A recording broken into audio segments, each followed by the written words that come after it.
Okay, so you said you remembered from Algebra 2 that inverses was like switch X and Y. Okay, but this that I just passed out to you is going to kind of walk us through a real world scenario and get us maybe, hopefully, a little bit better understanding of what inverses mean and how to represent them. So here, this is talking about how calories are important. Calories affect you and your pets' weights and how they're important for your health.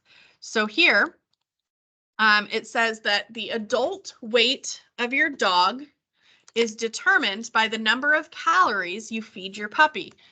They give us a function. It says the function W equals K over 130 to the 4/3 relates the number of kilocalories per day, that's the K, to the adult weight of the dog in kilograms, that's the W, okay? So I'm just going to highlight this equation here. This is the function we're given, okay? And they tell us that W is the weight in kilograms and K is the kilocalories per day, okay? That means that K cals are my input.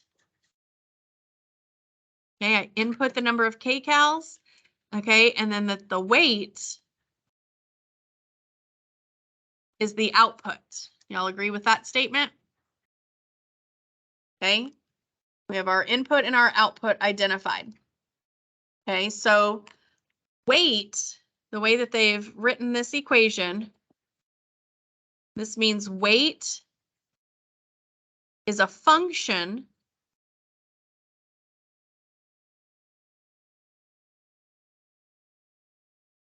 of the kilocalories fed to the dog. Okay, now what does that mean? Okay, we have talked about and we've written equations in function notation. What is function notation? Instead of saying y equals, what can we say? F of x equals. That's because the f of x is a function of x, whatever that's representing in that scenario. So in this case, it's w and k instead of y and x. So they're saying that w is a function of k. Okay, weight is a function of the kilocalories. So in function notation, instead of w, you could see that written or refer to that as f of k. That's like y is f of x, w is f of k. Does that make sense? Okay. All right, so in part A, it asks us if you feed your dog, your puppy, 800 kcal a day, will, I think that's missing a word, what will be their predicted adult weight? So how would I find that? What would I do? Yeah, 800 is the input, right? It's the kcal, so that would go in there for the K. Okay, so I'm going to write that out. I'm going to say, okay, the weight is going to be, I'm going to write my equation, but instead of K, I'm going to plug in 800. Okay, so I was given the kcal, which is the input. So this is just a plug and chug problem. Okay, when you're given the input there, just plug it in and calculate. Calculators are going to be assigned to you by number later, either next week or the week after once schedule changes are done. But for now, you can just use Desmos, or if you have your phone, you can use the app that I recommend for calculators is the Calc 84. Calc 84 emulates a TI-84, and it's a free app, and it's both Android and iPhone. Okay, so if you don't have that, I would recommend getting it to use when you're not in class with our graphing calculators. But for today, I'm just going to go ahead and tell you what this comes out to. If you were to plug this in and calculate it, okay, it comes out to approximately 11.277, and that's the weight in kilograms. Okay, is that pretty straightforward? Plug, calculate, right? Okay, now part B says complete the table to predict the adult weight of your pet with the different diet plans. Okay, so what if it's a 600 a day versus the 800 versus 1,000? Well, we already found the 800 a day. We got it right here. But this says to go to the nearest 10th. What would that be? 11.3. 10th is the first place to the right of the decimal point. Okay, so one place after the decimal, that's tenths. Okay, bless you. Okay, so 11.3 kilograms. Okay, and then how would I find for the 600 and the 1,000? Yeah, I would just replace this 800. Instead of 800 being the input, it'll be 600 or 1,000. Okay, so I'm going to go ahead and save us some time and just tell you what those come out to be. Comes out to be 7.7 and 15.2. All right. So far, so good.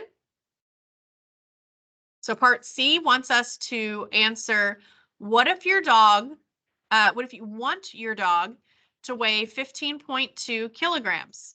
How many calories should you feed him a day? Yeah, so we can read that directly off the table. So instead of giving us the number of calories fed and asking what the weight would be, they're saying, what if you want this specific weight? How many calories should you, kcals should you feed them? Okay, so they're asking us in reverse of what A asked. Okay, but luckily we have that in the table, so it's this one's just reading the table. Okay, so I say, okay, if I want this to be the weight, this must be the calories I want fed or I need to feed. Now, number 2 is asking a similar question to C. It says the ideal weight for an adult golden retriever is 30 kilograms. How many calories did you feed the golden retriever to achieve this ideal weight? Okay, well, that's what this asked up here. If I wanted this to be the weight, how much should I feed it? But that one was easy because it was in a table. I just had to read it. This one is not in the table, 30 kilograms. So how could I solve it algebraically? What would I have to do? In place of W, input 30. So looking back at my equation, instead of being given the input of K and just plug and chug, I'm being given the output of W. And I have to work backward to find K. Okay, so this one's going to be a little tougher. We're going to have to think back to some of our algebra skills. Okay, so this time the input, or the value that we're given, I should say, is 30. Okay, and then we're going to have to find, what is that K value? Is 4/3. All right, so what can I do algebraically to try to solve for K in this equation? Isolate it. Yeah, I definitely have to isolate it. But what operation, what would I have to get rid of or move first? The 4/3, okay? So when you think of order of operations, you think of doing inside parentheses first, okay? But when we're solving, when we're doing opposite operations to isolate something, you're actually going in that reverse order, right? Reverse of that order of operations. So we actually need to get rid of what's outside the parentheses first, which happens to be this exponent, 4/3. Does anybody have any idea on how I could move that to the other side or get rid of that? Okay, so the opposite of a power is a radical. Okay, so I'm going to just off to the side, quick little review. You do not have to write this down if you understand it, but if you don't, okay, what she's saying is the opposite if you had like a square, to get rid of a square, you would take the square root, right? And that would cancel each other out and just leave you with the x. Okay, so any power, you can take the radical, the root of that value. So yes, I could take the 4/3 root. Okay, that's going to be kind of complicated to get entered in the calculator. There's an easier way to do this, and nobody yet today has been able to point it out to me. Yes, way to go, Zach. Okay, so what the other option is, instead of using this rule of powers and radicals to cancel, you can, when you have an exponent, a power, raised to another power, do you remember what you do with those? Well, in this case, a 2 and a 3 don't cancel out. I did two different numbers on purpose. I don't want them to cancel. I want to review this rule. Somebody might have said it. You don't add them. If you had, you would add if this was the case. If you were doing x squared times x cubed, then you would add the powers, but not when it's a power on a power. What do you do when it's a power on a power? You multiply those powers. So this would come out to be x to the 6th, right? Do y'all remember that rule? Okay, so what Zach said a second ago is, can't we multiply this power by its reciprocal? What does reciprocal mean? It's like the flipping of the fraction, right? Okay, so what we're going to do is to be able to multiply this power by something, it has to be raised to another power, and then we're going to be multiplying them, right? So I'm going to raise this to the reciprocal power, which is 3/4. So I'm going to take all of this and raise it to the 3/4, because that way you can see multiplying 4/3 times 3/4, the 4 in the numerator and the 4 in the denominator here cancel each other out. And the 3 in the numerator and the 3 in the denominator here cancel each other out. Does everybody understand that? Why we're doing that? Because now it's just a 1. But what you do to one side, you have to do to the other. So I also have to raise the 30 to the 3/4 power. Okay, but that got rid of the power on the right side, which that was my goal. So we're good on that. Okay, so what I'm left with now then is 30 to the 3/4 power is k over 130. So I'm one step closer to isolating that k. What has to be done now? Yep, I got to get rid of this denominator, this divided by 130. So the opposite operation is going to be to multiply by 130.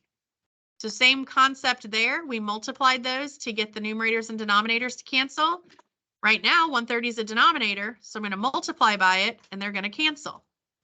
Okay, what I do to one side, I do to the other. So I have to multiply this side by 130 also.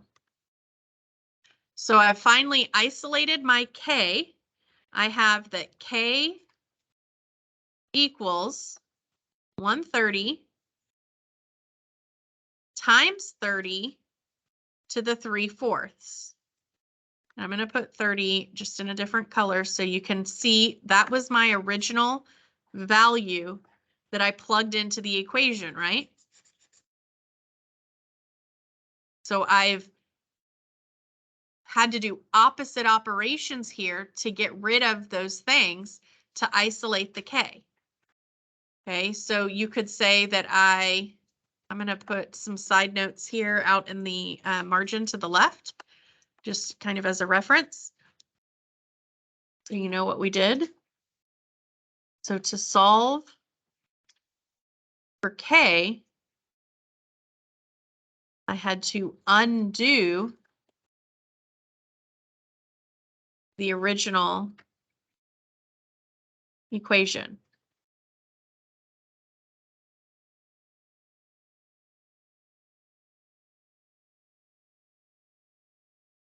Okay, so that's what this process was undoing everything that was happening to the K. Okay, so when I plug that in and calculate, this comes out to approximately 1,666.4. And that's the K, that represents the kcals, the kilocalories.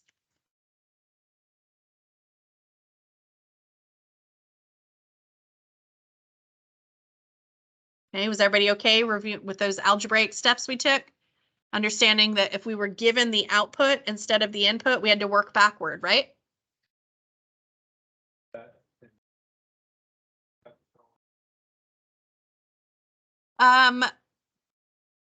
On your, like, if it's on paper, something you're turning in for me to grade, I would like to see your work, especially on a quiz or a test.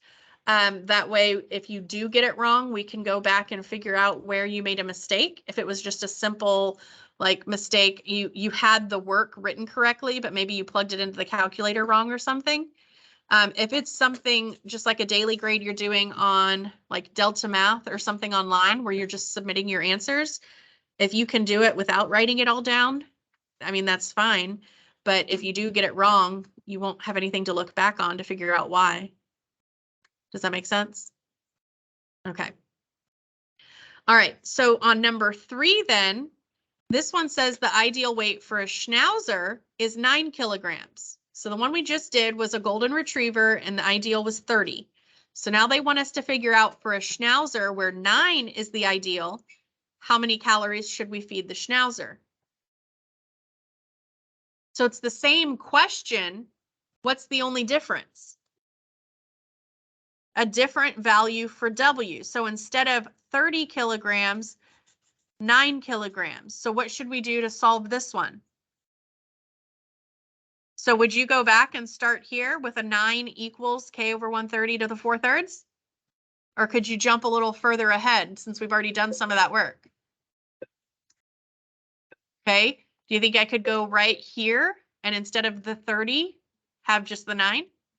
That's what I'm going to do. I'm going to save myself. I already did all of that algebraic work. I don't need to do it again. Okay, so I'm going to say, okay, K is 130. And this time, instead of 30 being there,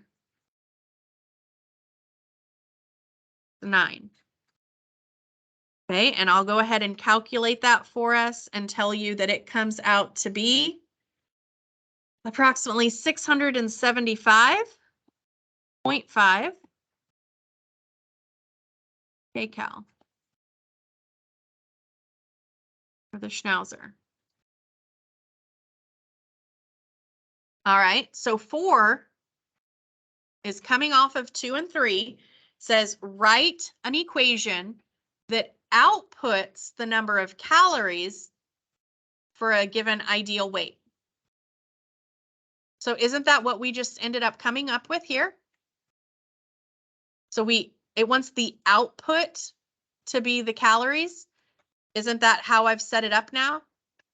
So instead of the 30 or the 9, what are we going to put there to write the equation? W. Those were the W. Those were the weights. So 130 times W to the 3/4 power. So what has changed from the original equation?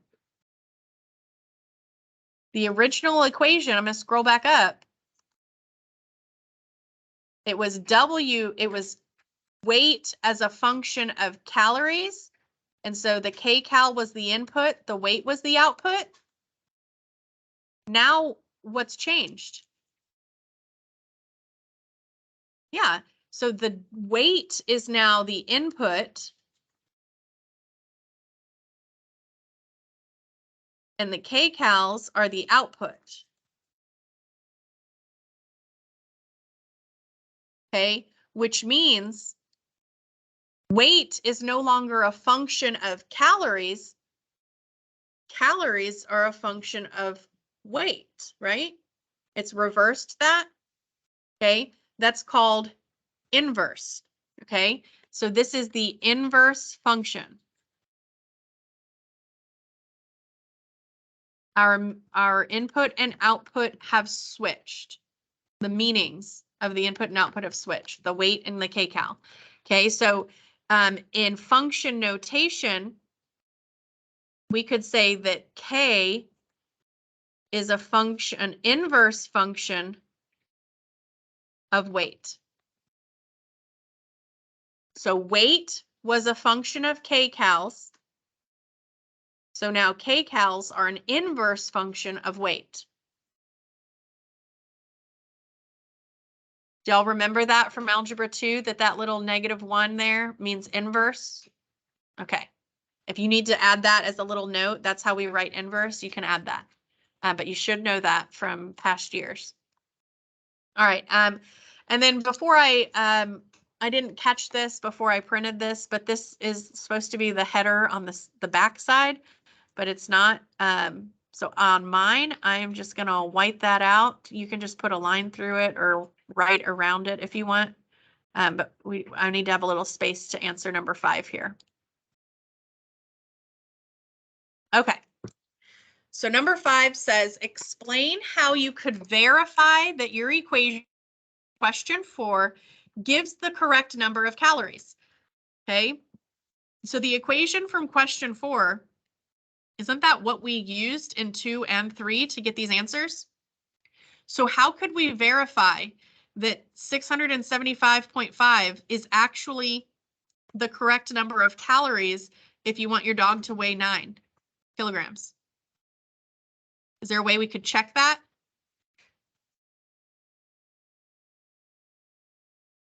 Plug that kcal back up here in for K in the original equation. And if we calculate it, what should the W come out to? If I plugged in 675.5, the W should be the 9. Do y'all see that? Do y'all understand that relationship? I can take the output, the kcals of this inverse function, and plug them in. It becomes the input of the original. And the output I get there should match what was the input in the inverse. That's the whole idea of the relationship between a function and its inverse. Okay, so I'm going to write out how we could check that. So we could take the number of calories, or take the number of kcals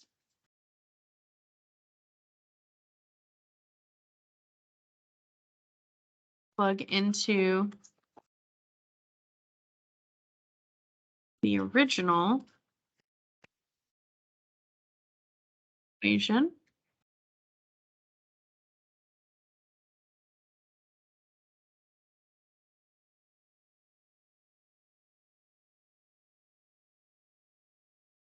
To see if it, we want to see if it gets you the desired weight.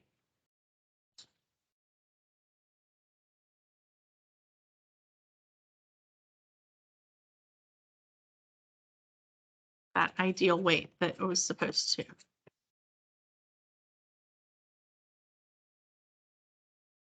Okay. Now in function notation, what that means, what we just said, what we just described doing, taking this, the kcals here, and inputting it back into the original, what you're actually doing, I'm gonna use a couple of colors to show this. You are taking the inverse function,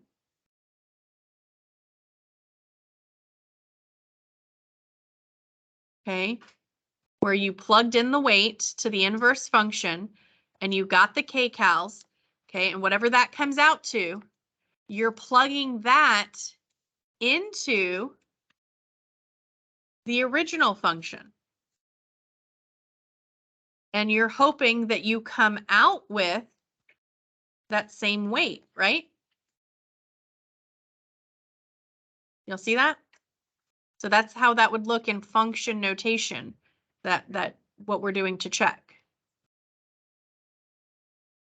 All right, so go ahead and flip that page over to the back, and there's a space here that says quick notes where we're just going to jot down the important things about inverses so that you have it to look back on. Okay, so what did we discover through that little activity talking about the dog food and the dog weight? Okay, so we found out that inverses or inverse functions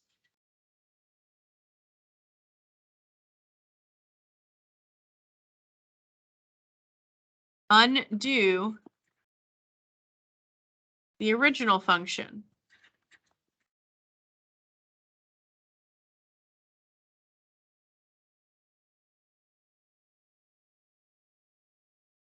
Okay, and we just wrote down what that looked like. I'm going to write it in because it works in reverse as well. So if you have a function of some number that you're plugging in, I'll use C, some constant, some input value that you've put into the function. If you plug that into what your output you get there, if you plug that into the inverse, come in, you should get that same value. It should come out exactly the same. Thank you. Somebody second period lost that. Appreciate it. All right, and so it works in reverse as well. If you have some value that you've input into the inverse, you calculate it, and you plug that into the original, you should also come out with that same value that you started with. Okay, so what this means is the input of the original becomes the output of the inverse.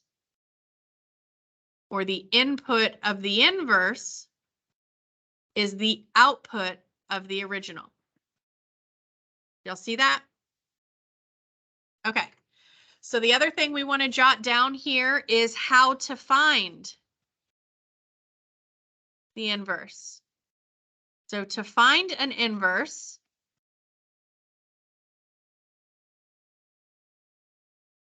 equation of f of x, and I'm actually going to jot down two options. Okay, so I'm going to put a line kind of down the middle here. Okay, because I'm going to give you one way and another way. Okay, so the first way is what we just talked about on the back, what we did with the dog, kcal, and weight. Okay, if your function is written as f of x, the first thing you need to do is replace f of x with y, because we don't want it in function notation while we're solving.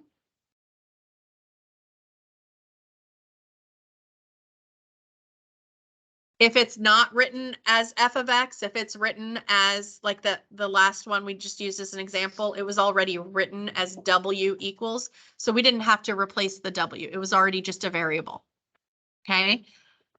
But then once you've done that, you are going to solve the equation for the other variable.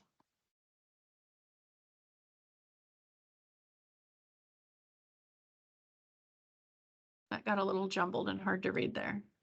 Let me fix that.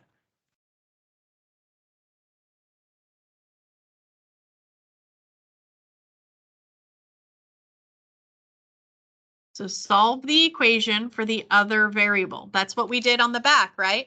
It was y equals, and we got it solved for k instead. Okay. Now, if it started out as a function f of x in function notation, then you would need to switch it back or rewrite it with the inverse notation.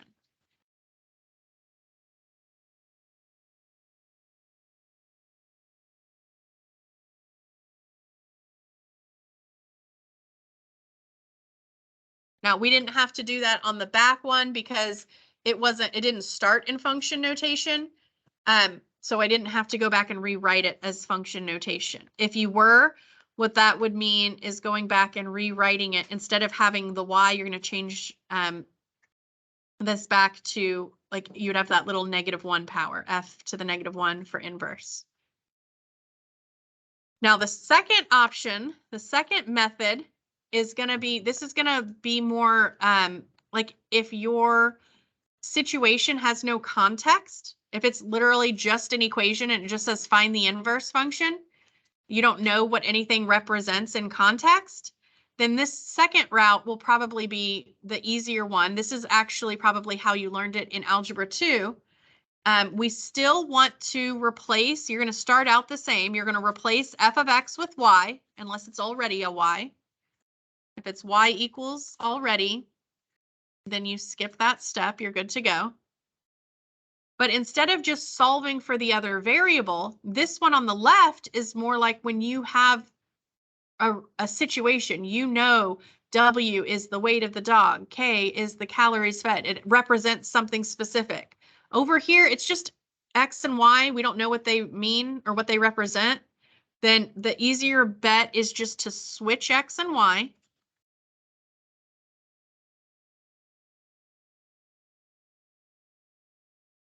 Okay. And then solve for Y.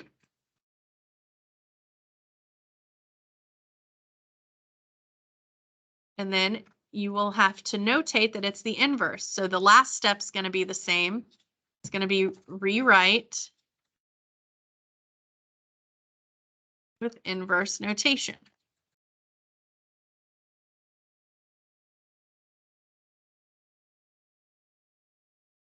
Okay, so instead of, you can't leave it as y equals because we already had a y equals in the original.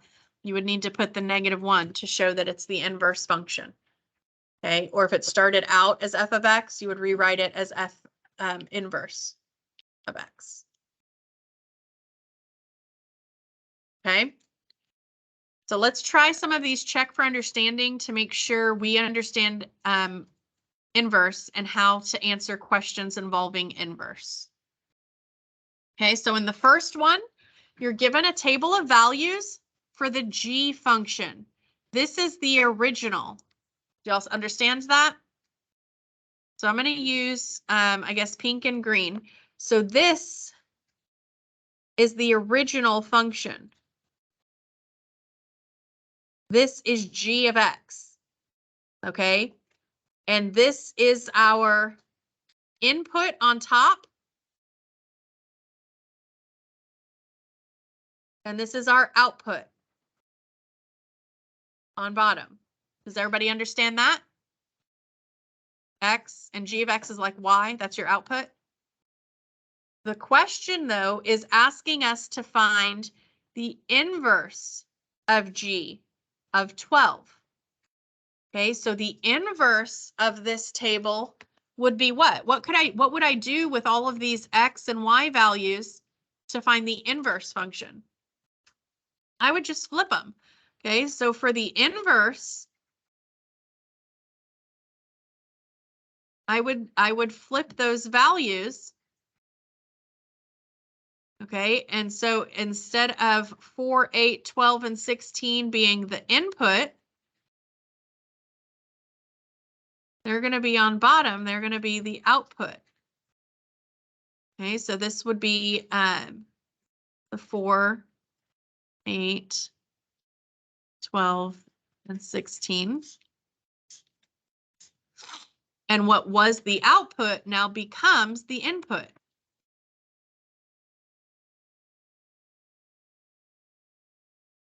So the input and the output flipped. They switched for an inverse function. Okay, so if we're looking for the inverse of g, we're going to look over here at the pink table of 12. So they're saying if you input a 12 into the inverse function, what's your output? If you input a 12 here, yeah, that's going to be right here. So your output would be 16. Okay, if this type of problem is something that comes up on a practice where it's using a table to answer the question like this, you do not have to draw out and fill in a table every time. I am doing this because these are your notes and this is what I want you to look back on if you don't understand something. But if you just had this problem and you understand the relationship, you would just come here, you'd say, okay, if it's the input on the inverse, that means it's the output on the original, right? So I would just look at the original, find the output of 12 and see, oh, it must be 16. Y'all follow that? So you don't have to make a table every time. You don't have to make an inverse table. I'm doing that so you can visually see the X's and the Y's flip for an inverse. So what's the input on the inverse was the output on the original. Okay, because a lot of people might make that mistake and try to say 7 because they're like, oh, you're inputting a 12. Here's 12, the output's 7. Okay, but that's on the original. It's flipped for the inverse. Are we good? All right, now we're going to do the same thing though with a graph. They give you the graph over here of h of x. Okay, that's what's graphed. This is the original function, but they're asking you for the inverse of h of 2. So that means I want to know if on the inverse, if I input a 2, what is my output? That means on the original function, it's switched around, right? Do y'all agree? So on the graph, what I'm looking for is what is the x value when y is 2? So when y is 2 is here. So on the graph, that is right here.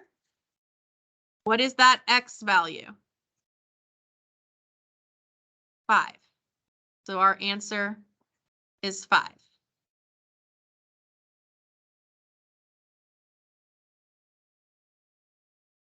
Because it was the inverse, this input of 2 does not mean where x is 2. I don't go to where x is 2 and tell you the answer is 1. Because it's the inverse, that means the y is 2 because it's flipped. So far, so good? All right, so that's using tables and using graphs to find inverse values to evaluate. Number 3 is really similar to what we were doing on the back. They give us a function with meaning. There's context here. C is Celsius, F is Fahrenheit. So this is the equation to convert from Fahrenheit to Celsius. So if I know Fahrenheit, I can plug it in, calculate, and know the Celsius temperature.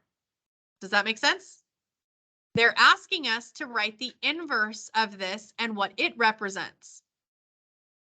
Well, what we said on the back is when we have context like this, don't we just solve for the other variable? That's what the inverse would be. We undo everything to solve for the other variable. So that's what I'm going to do here. Okay, so I'm going to have a little more space. I'm going to rewrite this over here.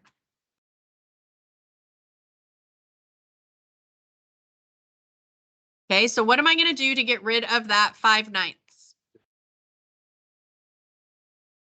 I could divide by 5/9, but dividing by a fraction is the same as what? Multiplying by the reciprocal. So that's going to be a little easier and less messy. So the reciprocal of 5/9 is 9/5, and that gets the 9s to cancel and the 5s to cancel. But what I do to one side, I have to do to the other. Okay, so then I've got 9/5 C equals F minus 32. Now what do I have to do? Add the 32 to the other side. What you do to one side, you do to the other. I can't combine the C term and the 32. One's a variable, one's a constant.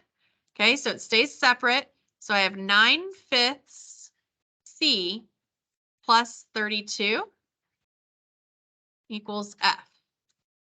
That's the inverse function. And what does it represent? What does this function help me do? convert Celsius to Fahrenheit. It's going in reverse. The one they gave us was Fahrenheit to Celsius. So this is the equation.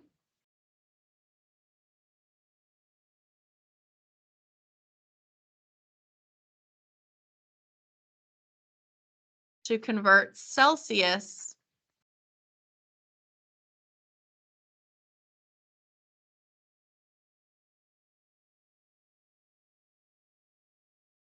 to Fahrenheit. Good. All right, 4, we don't need to calculate. They just want us to interpret. If f of x is the distance in miles that an ambulance can travel within x minutes, so x is the minutes, f of x is the miles, they want us to interpret what this expression means. F inverse of 26 is 20. So if this is the inverse function, didn't the input and output switch? So if in the original function, the input was minutes, now the output is minutes. And the input is the miles. Now it asks, what does that mean? That means that 20 minutes have passed by the time the ambulance goes 26 miles. Okay, y'all have a good lunch. We'll finish this up. Yeah, no school Monday. We'll finish it up Tuesday. But I'm going to finish writing this sentence. So 20 minutes have passed